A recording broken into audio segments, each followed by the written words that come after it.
All right. So, you know, we're hearing these names everywhere, right? Miles Taylor and Chris Krebs. That, And, they're both getting linked to, President Trump and, all this stuff about the DOJ investigating them. hmm So today we're going to kind of, break all that down, figure out who these guys are, what they did, and like what's going on with all these investigations. Absolutely. I think it's really important to understand, their backgrounds, their roles in the Trump administration, and, how that's informing their current, public stances. Right, exactly. Yeah.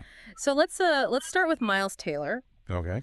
His name really started popping up, I guess, around 2018. Yeah. He was part of the Department of Homeland Security from 2017 to 2019. hmm And most notably, he was the chief of staff to Secretary Kirstjen Nielsen. Right. Now, for those who might not, live and breathe this stuff like we do, can you kind of explain what a chief of staff does at that level? Sure. So the chief of staff is really the hub of the secretary's office. Yeah. They manage the staff. They make sure the secretary's agenda is being implemented. Right. And they act as the main advisor on policy and how things actually get done. Okay. So, Taylor being in that position Yeah. means he wasn't just, sitting there watching. He was a key player in all the decisions being made at DHS. Right. Especially during, such a turbulent time for that department. Yeah. Absolutely. Like huge focus on immigration and border security. Exactly. So this is where things get really interesting. Mm-hmm. In 2018, an anonymous op-ed gets published in the New York Times. Right. And it was titled, "I am part of the resistance inside the Trump administration." Wow.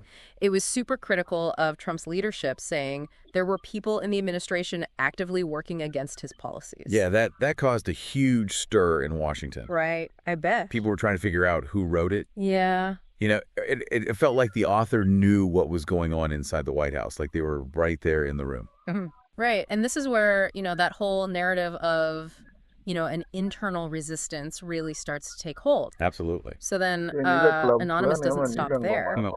They write a whole book called A Warning, Mhm. kind of expanding on all the points from the op-ed, even more criticisms, more insider stories about what was happening in the administration. Yeah, I mean, the book gave them a much bigger platform to lay out their concerns, Yeah. more details about, alleged misconduct, erratic decision-making. Right. And of course, everyone is still trying to figure out who this anonymous person is. Oh, absolutely. Kept the whole mystery going. Right. So then in 2020, right before the election, Miles Taylor comes forward and says, "Hey, it was me. I'm anonymous." Wow, what a reveal. Right. Talk about a bombshell. Yeah, what happened then? Well, Trump and his allies basically came out swinging.